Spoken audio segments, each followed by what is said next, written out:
আসসালামু আলাইকুম। প্রিয় দর্শক, অন্য মঞ্চের আলাপচারিতায় আপনাদের সকলকে আমন্ত্রণ জানাচ্ছি।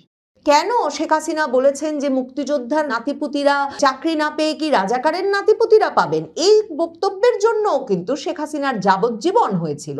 এখন মৃত্যুদণ্ড চেয়েছে রাষ্ট্রপক্ষ।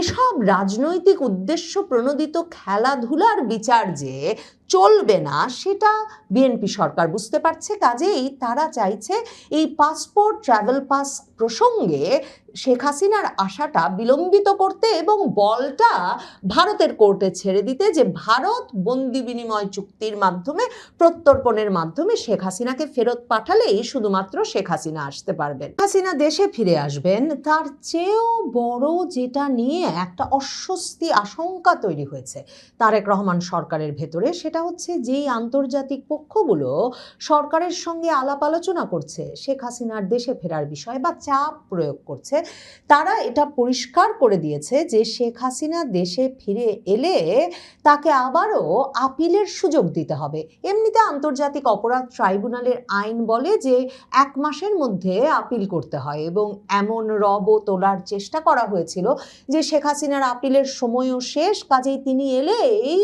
তার মৃত্যুদণ্ড কার্যকর করে দেওয়ার পথ পরিষ্কার করা আছে। কিন্তু এখন আন্তর্জাতিক পক্ষগুলোর চাপে সরকারকে, ট্রাইব্যুনালের চিফ প্রসিকিউটরকে এ কথাটা পরিষ্কারভাবে আন্তর্জাতিক সংবাদ মাধ্যম বিবিসি সহ বিভিন্ন তরফে বলতে হচ্ছে যে শেখ হাসিনা ফিরে এলে তাকে আপিলের সুযোগ দেওয়াটাই একটা স্বাভাবিক প্রক্রিয়া হবে, কারণ এরকম মৃত্যুদণ্ডের আসামির ক্ষেত্রে, এমনকি ট্রাইব্যুনালের আসামির ক্ষেত্রে এ ধরনের ঘটনা ঘটবার আগেও অনেক নজির আছে। শেখ হাসিনা এমন অবস্থায় দেশে ফিরে আসতে চান, তিনি বারবার বলছেন যে ফাঁসির মঞ্চ তৈরি করুক, তিনি আসলেই ফাঁসিও দিয়ে দিতে পারে, জেলেও রাখতে পারে, জেলখানাও প্রস্তুত করুক। কিন্তু সরকারের আশঙ্কার জায়গা হচ্ছে যে শেখ হাসিনা দেশে ফিরলে রাজনৈতিক পরিস্থিতিটা যেভাবে উন্মাতাল হয়ে পড়বে, তাতে তার একটা বিচার প্রক্রিয়া তিনি দেশে থাকা অবস্থায় চালিয়ে নিয়ে যাওয়া সত্যিকার অর্থেই রাজনৈতিকভাবে খুবই মুশকিলের একটা পরিস্থিতিতে ফেলবে তারেক রহমান সরকারকে। সে কারণে তারেক রহমান সরকার, বিএনপি সরকার এই সময়ে শেখ হাসিনার পাসপোর্ট ইস্যুটাকেই আসলে নানাভাবে খেলতে চাইছে। 2025-এর জানুয়ারিতে ইউনূস সরকার শেখ হাসিনার পাসপোর্ট বাতিল করে দিয়েছিলেন। এখন ওই যে সংবাদ মাধ্যমে খবরও বেরিয়েছিল যে শেখ হাসিনা তো একটা ট্রাভেল পাস হলেই আসতে পারেন এবং শেখ হাসিনা ট্রাভেল পাসের আবেদনও করবেন।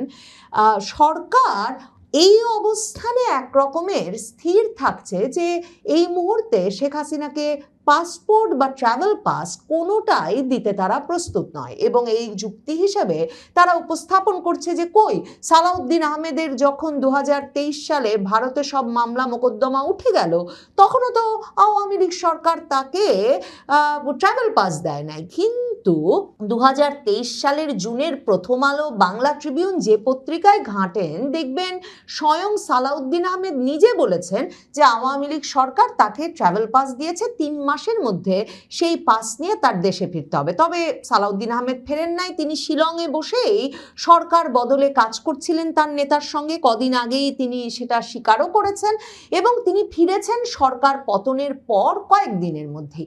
এখন বিএনপি যুক্তি দিচ্ছে যে এই পাসপোর্ট বাতিল হয়ে যাওয়া এবং পাসপোর্ট না থাকার কারণে তাদের নেতা তারেক রহমানকে তো রীতিমতো রাজনৈতিক আশ্রয় প্রার্থনা করতে হয়েছিল ব্রিটিশ সরকারের কাছে। মানে 2018 সালে অবশেষে এসে মির্জা ফখরুল ইসলাম আলমগীর এই বিবিসি বাংলার কাছে স্বীকার করেছিলেন যে তাদের নেতা তারেক রহমান 2012 সালেই ব্রিটিশ পাসপোর্টের, ব্রিটিশ নাগরিকত্বের রাজনৈতিক আশ্রয়ের আবেদন করে ফেলেছেন, যেহেতু সরকার তাকে পাসপোর্ট ফেরত দেয় নাই।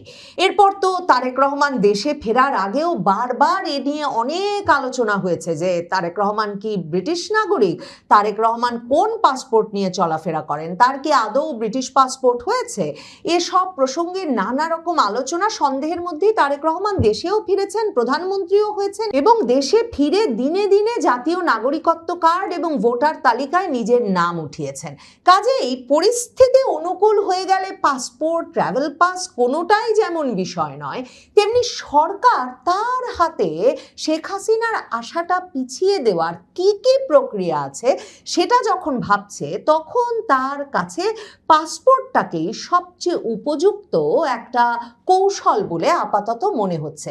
বিবিসি বাংলা একটা সংবাদ বিশ্লেষণ ছেপেছে, যেখানে তারা লিখছে শেখ হাসিনা দেশে ফিরলে কি হবে। কারণ গত কিছুদিন ধরে বারবার পত্রপত্রিকায় এই যে আন্তর্জাতিক অপরাধ ট্রাইব্যুনালের চিফ প্রসিকিউটর, বিএনপির ঘনিষ্ঠ আইনজীবী, বিএনপির রাজনীতির সঙ্গে ঘনিষ্ঠভাবে জড়িত এই আমিনুল ইসলাম চিফ প্রসিকিউটর, তিনি পরিষ্কারভাবেই বলছেন যে শেখ হাসিনার দেশে আসতে আইনগত কোনো বাধা নেই। তিনি বলেছেন যে আইনের দৃষ্টিতে শেখ হাসিনা পলাতক এবং তিনি কোন দেশে আছেন সেটা আনুষ্ঠানিকভাবে ট্রাইব্যুনাল জানে না, তবে বিভিন্ন মাধ্যমে তারা শেখ হাসিনা ভারতে অবস্থান করছেন বলে জানতে পারেন। ভারতের সাথে আমাদের এক্সট্রাডিশন ট্রিটি আছে। বিবিসি বাংলাকে চিফ প্রসিকিউটর আমিনুল ইসলাম এই বিএনপি নেতা বলছেন, এবং তিনি বলছেন বন্দি বিনিময় চুক্তির আওতায় তাকে আনার সুযোগ আছে, অথবা তিনি নিজেও আসতে পারেন। কিন্তু তিনি নিজে আসতে হলে তার হাতে পাসপোর্ট বা ট্রাভেল পাস থাকতে হবে। বিএনপি আসলে চাইছে যে ওই এক্সট্রাডিশন ট্রিটি বা বন্দি বিনিময় চুক্তির মাধ্যমেই ভারত তাকে পাঠানোর সিদ্ধান্ত নিক, এবং বিএনপি জানে, এই চিফ প্রসিকিউটর আমিনুল ইসলামও জানেন, যে ভারতের পক্ষে মৃত্যুদণ্ডের আসামি এবং ভারত যাকে একটা রাজনৈতিক উদ্দেশ্য প্রণোদিত মামলা বলে জানে, এবং এমনকি ব্রিটেনের শীর্ষস্থানীয় 10 জন আইনজীবী শেখ হাসিনার মামলার রায় নভেম্বরে হওয়ার পর চিঠি দিয়ে ট্রাইব্যুনালকে এই রায়কে একটা সাজানো, রাজনৈতিক উদ্দেশ্য প্রণোদিত এবং অন্যায্য রায় হিসেবে অভিহিত করেছে। সেই রায়ের ভিত্তিতে যে ভারত সরকার বন্দি বিনিময় চুক্তি করে মৃত্যুদণ্ডের আসামি শেখ হাসিনাকে এমন একটা রাজনৈতিক পরিস্থিতিতে তার দেশে ফেরত পাঠাবে না, সেটা বিএনপি সরকার খুব ভালো করে জানে। কাজেই বিএনপি চাইছে যা ঘটার সেটা ওই পাসপোর্ট, ট্রাভেল পাস এসব জটিলতায় ঘটুক এবং অনেকটা সময় বরং পার হয়ে যাক, শেখ হাসিনা দেশে না আসা পর্যন্ত একটা নিশ্চিন্ত সময় তারা কাটাতে পারুক। মানে এই বছরের মধ্যেই যে তিনি ফিরে যাবেন বলছেন, এটা যাতে ঘটতে না পারে তার নানা রকম পথ আবিষ্কারের চেষ্টা করছে এই বিএনপি সরকার। দেখেন কি অদ্ভুত, চিফ প্রসিকিউটর আমিনুল ইসলাম বলছেন তিনি কোন দেশে আছেন সেটা নাকি আনুষ্ঠানিকভাবে ট্রাইব্যুনাল জানে না, অথচ বাংলাদেশের সেনা বিমানে করে শেখ হাসিনা সেনা কর্মকর্তাদের প্রহরায় ভারত গেছেন এবং ভারত সরকারের সঙ্গে বাংলাদেশের সরকারের একেবারে উচ্চ পর্যায়ের, বাংলাদেশের সামরিক বাহিনীর শীর্ষ পর্যায়ের ব্যক্তিদের আলাপ আলোচনায় ভারত সেই সেনা বিমান ঢুকবার জন্য পথও খুলে দিয়েছে এবং একটা সামরিক ঘাঁটিতে গিয়ে শেখ হাসিনাকে নিয়ে যাওয়া বিমানটা নেমেছে। মানে এমনভাবে রাষ্ট্রীয় প্রহরায় তাকে ভারত নিয়ে যাওয়া হয়েছে, কিন্তু এই রাষ্ট্রের একটা ট্রাইব্যুনাল বলছে আনুষ্ঠানিকভাবে তিনি কোথায় আছেন সেটাও নাকি তারা জানে না। কিন্তু সবচেয়ে ইন্টারেস্টিং হচ্ছে যে তারেক রহমানের অতি ঘনিষ্ঠ ডাক্তার জাহিদুর রহমান, তথ্য উপদেষ্টা, তিনি যেমন শেখ হাসিনা দেশে ফিরবেন ঘোষণা দেওয়ার পরপরই ঘোষণা দিয়েছিলেন যে শেখ হাসিনা দেশে ফিরলে তার প্রতিও ইনসাফ করবে বিএনপি সরকার, তার বিচার হয়ে গেছে, কিন্তু তিনি আসলে আবারও নিজেকে ডিফেন্ড করার সুযোগ পাবেন। এবং তখনই প্রশ্ন করেছিলাম যে আপিলের সময়সীমা চলে গেছে, তার মানে কি আবার একটা পুনর্বিচার প্রক্রিয়ার প্রসঙ্গ আসছে, আপিল করবার সুযোগের প্রসঙ্গ আসছে। কারণ ওই যে ব্রিটিশ আইনজীবীরা কিংবা শেখ হাসিনার রায়ের পর হিউম্যান রাইটস ওয়াচ সহ যে মানবাধিকার সংগঠনগুলো উদ্বেগ জানিয়েছিল, তারা প্রত্যেকেই বলেছিল এই যে আসামির অনুপস্থিতিতে আদালত এত দ্রুততার সাথে সর্বোচ্চ শাস্তি মৃত্যুদণ্ড দিয়ে দিয়েছে শেখ হাসিনাকে, সেটাকে তারা অন্যায্য এবং আন্তর্জাতিক আইনের রায়ের পরিপন্থী বলে মনে করে। কাজেই তারেক রহমান সরকার জানে, বিএনপি সরকার জানে, এখন শেখ হাসিনা ফিরলে তাদেরকে ইনসাফ করতেই হবে, মানে আপিলের সুযোগ দিতেই হবে, এবং আপিলের সুযোগ দিলে যেসব কারণে যাবজ্জীবন দিয়ে দেওয়া হয়েছে, এখন আবার এই আমিনুল ইসলাম চিফ প্রসিকিউটর তার নেতৃত্বে রাষ্ট্রপক্ষ আবার আপিল করেছে যে কেন শেখ হাসিনা বলেছেন যে মুক্তিযোদ্ধার নাতিপুতিরা চাকরি না পেয়ে কি রাজাকারের নাতিপুতিরা পাবেন। এই বক্তব্যের জন্য কিন্তু শেখ হাসিনার যাবজ্জীবন হয়েছিল, এখন মৃত্যুদণ্ড চেয়েছে রাষ্ট্রপক্ষ। এসব রাজনৈতিক উদ্দেশ্য প্রণোদিত খেলাধুলার বিচার যে চলবে না সেটা বিএনপি সরকার বুঝতে পারছে, কাজেই তারা চাইছে এই পাসপোর্ট ট্রাভেল পাস প্রসঙ্গে শেখ হাসিনার আশাটা বিলম্বিত করতে এবং বলটা ভারতের কোর্টে ছেড়ে দিতে, যে ভারত বন্দি বিনিময় চুক্তির মাধ্যমে প্রত্যর্পণের মাধ্যমে শেখ হাসিনাকে ফেরত পাঠালেই শুধুমাত্র শেখ হাসিনা আসতে পারবেন। বিএনপি সরকার সবচেয়ে বড় যে কারণে ঠেকে গেছে সেটা হচ্ছে এই যে আন্তর্জাতিক অপরাধ ট্রাইব্যুনালেই মৃত্যুদণ্ডপ্রাপ্ত বাচ্চু রাজাকার আবুল কালাম আজাদ, তিনি 2013 সালে আন্তর্জাতিক অপরাধ ট্রাইব্যুনালে যুদ্ধাপরাধের দায়ে তার মৃত্যুদণ্ড হয়েছিল, ধর্ষণ, হত্যা সহ নানা রকম গুরুতর অপরাধে। সেই আবুল কালাম আজাদ বাচ্চু রাজাকার তারপর থেকেই উধাও ছিলেন, পুরো বিচার কার্যটার সময়ও তিনি উধাও ছিলেন। 2026 সালে তিনি এসে আদালতে আত্মসমর্পণের আবেদন করেন। এর আগে 2025 সালে তিনি তার সাজা স্থগিতের আবেদন করেছিলেন ইউনূস সরকারের কাছে, এবং যে আসামি পলাতক, যে আসামিকে বিচারের সময় কিংবা দণ্ডের পরে আর কোথাও খুঁজে পাওয়া যায় নাই, সে আসামির গায়েবী সাজা স্থগিতের আবেদনের ভিত্তিতেও কিন্তু ইউনূস সরকার বাচ্চু রাজাকার আবুল কালাম আজাদের সাজা স্থগিত করেছিল, এবং 2026-এর জানুয়ারিতে আন্তর্জাতিক অপরাধ ট্রাইব্যুনালে হাজির হয়ে আবুল কালাম আজাদ ওরফে বাচ্চু রাজাকার আপিলের আবেদন করা মাত্র সেই আবেদন গ্রহণ করেন ট্রাইব্যুনাল। তার মানে এই যে আন্তর্জাতিক অপরাধ ট্রাইব্যুনাল আদালতে বাচ্চু রাজাকারের ঘটনার মাধ্যমে 1 মাসের মধ্যে নয়, মানে বহু বহু বছর পরে এসেও আপিল করতে পারার যে নজির সৃষ্টি হয়েছে সেটা এখন সরাসরিভাবে বিপদগ্রস্ত করেছে বিএনপি সরকারকে। তাই চিফ প্রসিকিউটর আমিনুল ইসলামকে বলতে হচ্ছে বিবিসিকে যে যুদ্ধাপরাধ ট্রাইব্যুনালে দণ্ডিত 2-1 জন আপিল ফাইল করেছেন, সেখানে আমাদের আপিল বিভাগের সংবিধানের আর্টিকেল 104-এর আওতায় প্রিন্সিপাল অফ কমপ্লিট জাস্টিস, ওই নীতিতে অনেকের আপিল আদালত নিয়েছেন। কাজেই একজন পলাতক আসামি হিসেবে শেখ হাসিনা এলে তাকে অবশ্যই ট্রাইব্যুনালে সারেন্ডার করতে হবে, সারেন্ডার করে জেলেও যেতে হবে, এবং সেখান থেকে তাকে আপিল ফাইল করতে হবে বা যে প্রক্রিয়ায় তিনি যেতে চান সেক্ষেত্রে আপিল শুনানি সাপেক্ষেই কেবল পরবর্তী বিষয়ে সিদ্ধান্ত নেওয়া সম্ভব, তার আগে নয়। শীর্ষস্থানীয় আইনজীবীরা বলছেন কোনো মামলায় মৃত্যুদণ্ডের রায় থাকলে দণ্ডিত ব্যক্তির বক্তব্য শোনার সুযোগ না দিয়ে দোষী সাব্যস্ত করা উচিত নয়, এটা ন্যায় বিচারের একটা মৌলিক নীতি, ন্যাচারাল জাস্টিসের প্রশ্ন। এই প্রশ্নটাই কিন্তু amnesty international, human rights watch থেকে শুরু করে ব্রিটেনের শীর্ষস্থানীয় আইনজীবীরা আন্তর্জাতিক অপরাধ ট্রাইব্যুনালের কাছেও তুলে রেখেছে। কিন্তু তাতেই কি শেখ হাসিনার দেশে ফেরার পথে সব বাধা দূর হয়ে গেছে? বিবিসি বাংলাকে সুপ্রিম কোর্টের সিনিয়র আইনজীবী মনজিল মোর্শেদ মনে করিয়ে দিয়েছেন যে আমি মনে করি তার দেশে আসতে বাধা আছে। বাধা হলো পাসপোর্ট। উনি যখন গেছেন তখন ওনার কাছে রেড পাসপোর্ট ছিল, কিন্তু সরকার সেই রেড পাসপোর্ট বাতিল করে দিয়েছে। এখন ওনার কাছে কোনো ভ্যালিড পাসপোর্ট নাই। বিএনপি সরকার এই পাসপোর্ট ইস্যুটা নিয়েই শেখ হাসিনার দেশে ফেরা যতটা সম্ভব বিলম্বিত করতে চাইছে। শেখ হাসিনা দেশে ফিরলে কি হবে? আপনারা জানেন যে শেখ হাসিনার দেশে ফেরার ঘোষণা মাস 2 আগে ঘোষণা দিয়েছেন, এবং সর্বশেষ গত 29শে জুন ভারতীয় গণমাধ্যম, শীর্ষ গণমাধ্যম এনডিটিভিতে একটি সাক্ষাৎকার দিয়ে তিনি সুনির্দিষ্ট সময়সীমা অর্থাৎ এই বছরের মধ্যে তিনি দেশে ফিরে আসবেন।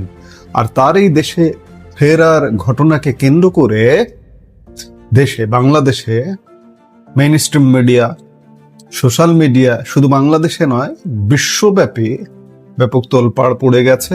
বিশ্ব শেখ হাসিনাকে এমন ভাবে প্রমোট করছে যে এনডিটিভির এক সাক্ষাৎকারকে কেন্দ্র করেই প্রায় 150 গণমাধ্যম, শতাধিক, 100 থেকে 150-র মাঝামাঝি এইরকম পৃথিবীর বিরাট বিরাট গণমাধ্যম তাকে নিয়ে আলাদা আলাদা স্টোরি করেছে।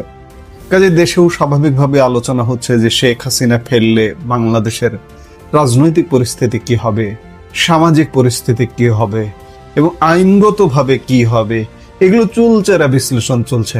আজকে বিবিসি বাংলা একটি স্টোরি করেছে যে শেখ হাসিনা দেশে ফিরলে বা তার ফিরতে কোনো বাধা আছে কিনা, আইনগত দিক নিয়ে মূলত বিশ্লেষণ করেছে। তার আলোকে আমরা একটু বুঝতে চেষ্টা করব যে বিবিসি বাংলা কি বলছে, কিংবা শেখ হাসিনা আসলে ফিরলেই বা কি হবে, আইনগতভাবে কি হবে।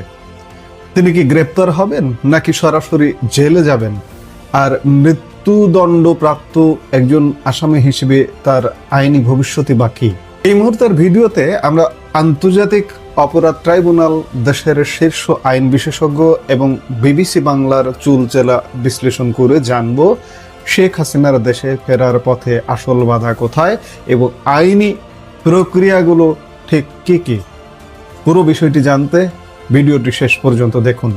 শুরুতে আমাদের একটু পেছনে ফিরে তাকাতে হবে 2024 সালের জুলাই আগস্টের সেই উত্তাল সময়ে সংগঠিত তথাকথিত মানবতা বিরোধী অপরাধের মামলায় সাবেক প্রধানমন্ত্রী শেখ হাসিনা ও সাবেক স্বরাষ্ট্রমন্ত্রী আসাদুজ্জামান খান কামালকে মৃত্যুদণ্ডের রায় দেয় আন্তর্জাতিক অপরাধ ট্রাইব্যুনাল। এবং এই ট্রাইব্যুনালটাও তথাকথিত, কারণ আপনারা জানেন যে এই ট্রাইব্যুনালটির জন্ম হয়েছিল 1971 সালের মানবতা বিরোধী অপরাধীদের বিচার করবার জন্য। খেয়াল করে দেখবেন যে 2024 সালের অগাস্ট মাসে শেখ হাসিনা পতনের পর এই মানবতা বিরোধী অপরাধ ট্রাইব্যুনালের চেহারা, রূপ পাল্টে দেওয়া হয়েছে। যুদ্ধাপরাধীদের বিচার কিন্তু বাংলাদেশে এখন আর হচ্ছে না। অর্থাৎ বাংলাদেশের এই মুহূর্তের বাংলাদেশ ইউনূসের বাংলাদেশ ছিল কদিন আগে, আজকে তারেক রহমানের বাংলাদেশ মনে করছে না যে 1971 সালে আমাদের মহান মুক্তিযুদ্ধের বিরুদ্ধে মানবতা বিরোধী অপরাধ কেউ করেছিল, যার কারণে তারেক রহমানও তথাকথিত মুক্তিযোদ্ধার দল বিএনপি আন্তর্জাতিক অপরাধ ট্রাইব্যুনালে কোনো বিচার করছে না, যুদ্ধাপরাধীদের বিচার করছে না। 2025 সালের 17 নভেম্বর শেখ হাসিনার বিরুদ্ধে একটি রায় ঘোষণা করা হয়। এই মামলায় শেখ হাসিনাকে পলাতক হিসেবে বিচার করা হয়েছে। এখন প্রশ্ন হচ্ছে, রায় তো হয়ে গেছে, তাহলে আপিলের সুযোগ কি আছে? আন্তর্জাতিক অপরাধ ট্রাইব্যুনাল 1973-এর আপিলের অধিকার সংক্রান্ত 21 ধারায় পরিষ্কার বলা আছে, দণ্ডিত ব্যক্তি, সরকার বা অভিযোগকারীকে রায়ের তারিখ থেকে 30 দিনের মধ্যে আপিল দায়ের করতে হবে। এই সময়সীমা পার হয়ে গেলে আর কোনো আপিল করা যাবে না। তাহলে শেখ হাসিনার আপিল করার সময় কি শেষ? এই বিষয়ে ট্রাইব্যুনালের chief prosecutor Aminul Islam BBC বাংলাকে একটি চাঞ্চল্যকর তথ্য জানিয়েছেন। তিনি বলেন, আপিলের নির্ধারিত সময় পার হওয়ার পরেও আন্তর্জাতিক অপরাধ ট্রাইব্যুনালের মামলায় দণ্ডিত ব্যক্তির আপিল করার নজির কিন্তু আমাদের দেশেই আছে। চিফ প্রসিকিউটর আমিনুল ইসলাম উদাহরণ দিয়ে জানান, 71-এর মানবতা বিরোধী অপরাধে মৃত্যুদণ্ডপ্রাপ্ত পলাতক আসামি আবুল কালাম আজাদ ওরফে বাচ্চু রাজাকারও পরবর্তীতে আপিল করার সুযোগ পেয়েছিলেন। তিনি আরো জানান, যুদ্ধাপরাধ ট্রাইব্যুনালে দণ্ডিত 2-1 যখন পরে আপিল ফাইল করেছেন, তখন আমাদের সুপ্রিম কোর্টের আপিল বিভাগ সংবিধানের আর্টিকেল 104 এর আওতায় প্রিন্সিপাল অফ কমপ্লিট জাস্টিস বা সম্পূর্ণ ন্যায় বিচারের নীতিতে অনেকের আপিল গ্রহণ করেছেন। বাংলাদেশের সংবিধানে এই 104 অনুচ্ছেদে বলা হয়েছে, আপিল বিভাগের নিকট বিচারাধীন যে কোনো মামলায় সম্পূর্ণ ন্যায় বিচারের জন্য আদালত যে কোনো নির্দেশ, আদেশ, ডিক্রি বা রিট জারি করতে পারবেন। আইন বিশেষজ্ঞরা বলছেন, মৃত্যুদণ্ডের মামলায় সবচেয়ে উল্লেখযোগ্য উদাহরণ হলো বাংলাদেশের প্রতিষ্ঠাতা বঙ্গবন্ধু শেখ মুজিবুর রহমানকে সপরিবারে হত্যার মামলা। 1975 সালের 15 আগস্টের সেই নির্মম হত্যাকাণ্ডের মামলায় মৃত্যুদণ্ডপ্রাপ্ত আসামি ল্যান্সার এ.কে.এম. মহিউদ্দিন আহমেদ দীর্ঘ সময় পলাতক ছিলেন। পরবর্তীতে তিনি মার্কিন যুক্তরাষ্ট্র থেকে প্রত্যার্পিত হয়ে বাংলাদেশে এসে আত্মসমর্পণ করেন এবং 2007 সালের সেপ্টেম্বরে আপিল বিভাগ তাকে আপিল করার অনুমতি দেয়। বিচারিক প্রক্রিয়া শেষে 2010 সালের জানুয়ারিতে তার মৃত্যুদণ্ড কার্যকর করা হয়। অর্থাৎ আইনগত প্রথা হলো, পলাতক ব্যক্তিকে নির্ধারিত সময়ের পরে হলেও আদালতে আত্মসমর্পণ করে কারাগারে যেতে হবে এবং সেখান থেকে বিলম্বের কারণ দেখিয়ে আপিলের আবেদন করতে হবে। সেটি আদালত গ্রহণ করবেন কিনা তার সম্পূর্ণ আদালতের এখতিয়ার। সুপ্রিম কোর্টের আইনজীবীরা বলছেন কোন মামলায় মৃত্যুদণ্ডের রায় থাকলেও দণ্ডিত ব্যক্তির বক্তব্য না শুনে চূড়ান্ত দোষী সাব্যস্ত করা ঠিক নয়। এটি ন্যাচারাল জাস্টিস বা ন্যায় বিচারের একটি মৌলিক নীতি। সুপ্রিম কোর্টের জ্যেষ্ঠ ও ফৌজদারি আইন বিশেষজ্ঞ এস.এম. শাহজাহান বলেন, কারো কথা না শুনে তাকে দোষী বলা উচিত নয়। উনি যদি এখানে এসে আপিল করতে চান, সেটা অন মেরিটে নিষ্পত্তি করতে হবে।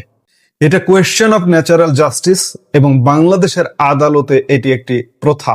একই সুর শোনা গেছে সুপ্রিম কোর্টের আইনজীবী এবং স্বতন্ত্র সংসদ সদস্য রুমিন ফারহানার কণ্ঠেও।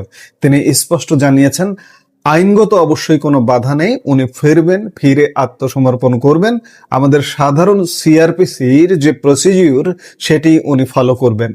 তবে এখানে একটি বড় টুইস্ট রয়েছে। চিফ প্রসিকিউটর আমিনুল ইসলাম জানিয়েছেন, ব্যক্তি হিসেবে শেখ হাসিনার মুভমেন্ট বা চলাচলের ওপর কোনো নিষেধাজ্ঞা নেই। তবে কার্যক্রম নিষিদ্ধ হওয়া দল আওয়ামী লীগের সদস্য হিসেবে তার রাজনৈতিক কার্যক্রমের উপর নিষেধাজ্ঞা আছে। তিনি বলেন, একজন ফিউজিটিভ বা পলাতকের পক্ষে কোনো আইনগত সুবিধা পাওয়ার সুযোগ নেই। তাকে অবশ্যই দেশে আসতে হবে, এই ট্রাইব্যুনালেই সারেন্ডার করতে হবে, জেলে যেতে হবে এবং সেখান থেকে আপিল ফাইল করতে হবে। এবার আসা যাক সবচেয়ে বড় ও বাস্তবসম্মত বাধায়। শেখ হাসিনা চাইলেই কি কালকেই বিমানে চড়ে দেশে চলে আসতে পারবেন? সুপ্রিম কোর্টের জ্যেষ্ঠ আইনজীবী মঞ্জিল মোর্শেদ বিবিসি বাংলাকে একটি অত্যন্ত গুরুত্বপূর্ণ পয়েন্ট মনে করিয়ে দিয়েছেন। তিনি বলেন, দেশ ছাড়ার সময় শেখ হাসিনার কাছে যে লাল পাসপোর্ট বা কূটনৈতিক পাসপোর্ট ছিল, পরবর্তী সরকার সেটি বাতিল করে দিয়েছে। এর অর্থ হলো এই মুহূর্তে শেখ হাসিনার কাছে কোনো বৈধ পাসপোর্ট নেই। তাহলে তিনি ফিরবেন কিভাবে? পাসপোর্ট ছাড়া তো কোনো আন্তর্জাতিক বিমানে চড়া অসম্ভব। এর একমাত্র উপায় হলো ট্রাভেল পাস। মঞ্জিল মোর্শেদ অতীত উদাহরণ টেনে বলেন, বর্তমান স্বরাষ্ট্রমন্ত্রী সালাউদ্দিন আহমদ যখন শেখ হাসিনার আমলে ভারত থেকে ফিরতে চেয়েছিলেন, তখন তিনি ট্রাভেল পাস চেয়েও পাননি। মঞ্জিল মোর্শেদের ভাষায়, সরকার যদি বিরুদ্ধে থাকে তবে সাধারণত ট্রাভেল পাস দেয় না। সরকার যদি ট্রাভেল পাস দেয় তবেই তিনি দেশে আসতে পারবেন। আর দেশে ফেরার ক্ষেত্রে এটি সবচেয়ে বড় বাস্তব বাধা। তবে যদি তিনি ট্রাভেল পাস পেয়ে যান এবং দেশে পা রাখেন, যেহেতু তার বিরুদ্ধে গ্রেপ্তারি পরোয়ানা জারি রয়েছে, তাই বিমানবন্দরে নামার সাথে সাথে তিনি গ্রেপ্তার হবেন। এরপর নিয়ম অনুযায়ী শেখ হাসিনা আপিল করলে এবং আদালত তা গ্রহণ করলে তার মৃত্যুদণ্ডের রায় স্টে বা স্থগিত হয়ে যাবে। আপিল দেরিতে করার কারণ হিসেবে নিরাপত্তার অভাব বা বিদেশে আটকা থাকার মতো যুক্তিগুলো আদালত বিবেচনা করতে পারে। এখানে আরেকটি নাটকীয় ঘটনা ঘটেছে। শেখ হাসিনার অনুপস্থিতিতে এই বিচার ও মৃত্যুদণ্ডের রায় নিয়ে জাতিসংঘ এবং হিউম্যান রাইটস ওয়াচের মতো আন্তর্জাতিক সংস্থাগুলো উদ্বেগ প্রকাশ করেছিল। আর এই রায়ের 5 মাসের মাথায়, অর্থাৎ 1 এপ্রিল, যুক্তরাজ্যের একটি বিখ্যাত ল ফার্ম কিংসলি নেপোলির মাধ্যমে আন্তর্জাতিক অপরাধ ট্রাইব্যুনালে একটি চিঠি পাঠান শেখ হাসিনা, যেখানে এই বিচারকে অবৈধ ও আন্তর্জাতিক আইনের পরিপন্থী এবং মৃত্যুদণ্ড কার্যকর করা হলে তা বিচার বহির্ভূত হত্যাকাণ্ড হবে বলে দাবি করা হয়। আওয়ামী লীগের কেন্দ্রীয় নেতা মোহাম্মদ আলী আরাফাতও সে সময় চিঠির বিষয়টি বিবিসি বাংলাকে নিশ্চিত করেছিলেন। কিন্তু এখানেই শেষ নয়। ট্রাইব্যুনালের চিফ প্রসিকিউটর আমিনুল ইসলাম সম্প্রতি এক বিস্ফোরক দাবিতে জানিয়েছেন, অনলাইনে সার্চ করে বা সশরীরে খোঁজ নিয়ে ওই ব্রিটিশ ল ফার্মের কোনো বাস্তব অস্তিত্বই তারা খুঁজে পাননি। আশ্চর্য বিষয়। ম্যানুয়াল হলে পাওয়া যাবে না, কিন্তু ডিজিটাল যুগের ডিজিটাল মানুষ হলে নিঃসন্দেহে পাওয়া যাবে। এই যে দেখুন, আমরা পাচ্ছি কিভাবে? কিংসলি নেপোলির ওয়েবসাইট। যেহেতু চিঠিটি চিফ প্রসিকিউটরকে সরাসরি অ্যাড্রেস করে পাঠানো হয়নি এবং ফার্মেরই হদিশ মেলেনি, তাই অফিসিয়ালি তারা এটিকে কোনো গুরুত্বই দেননি। তাহলে শেখ হাসিনা দেশে ফেরানোর অন্য উপায় কি? চিফ প্রসিকিউটর মনে করিয়ে দেন, ভারতের সাথে আমাদের এক্সট্রাডিশন ট্রিটি বা বন্দি বিনিময় চুক্তি আছে। সেই চুক্তির আওতায় তাকে সরকারিভাবে ফিরিয়ে আনার সুযোগ রয়েছে। কিন্তু সরকার ফিরিয়ে আনার কোনো উদ্যোগ নেয়নি। 5ম মাস চলছে। আমি 2 দিন আগেও এক ভিডিওতে বলেছিলাম যে সরকার কিন্তু এখনো পর্যন্ত অফিসিয়াল কোনো চিঠিপত্র ভারতকে দেয়নি। সরকার তো তাকে আসলে ফেরাতে চায় না। ওই যে অনেকে বলেন যে শেখ হাসিনা ফিরলে হজম করা কঠিন হবে, সেই হজম করা কঠিন থেকে এই সরকার হয়তো তাকে ফেরাতে চাইছেন না। কিন্তু শেখ হাসিনা তো ফিরবেনই, দৃঢ়ভাবে সিদ্ধান্ত নিয়েছেন তিনি আসছেনই, আসবেনই। এবং এই বছর, আমরা এর আগেও বলেছি, আবারও বলছি, অগাস্ট পরবর্তী সময় সেপ্টেম্বর, অক্টোবর, নভেম্বর মাসের কোনো এক সময় শেখ হাসিনা সেই মহেন্দ্রক্ষণে হাজির হবেন এবং দেশের মাটিতে পা রাখবেন। জ্যেষ্ঠ আইনজীবী শাহদিন মালিকের মতে রাজনৈতিক পট পরিবর্তনের সাথে সাথে অনেক সময় আইনের ব্যাখ্যাও বদলে যায়। সময় পার হলেও আপিল গ্রহণ করা হবে কিনা তা সম্পূর্ণ আদালতের রাজনৈতিক ও আইনি সদিচ্ছার উপর নির্ভর করছে। তো দর্শক, লাল পাসপোর্ট বাতিল, ট্রাভেল পাসের জটিলতা আর ট্রাইব্যুনালে আত্মসমর্পণের এই দীর্ঘ আইনি প্রক্রিয়ার বেড়াজাল ডিঙ্গিয়ে শেখ হাসিনা কি সত্যিই এবছর দেশে ফিরবেন, নাকি ভারতের আশ্রয়ে কেটে যাবে আরো দীর্ঘ সময়?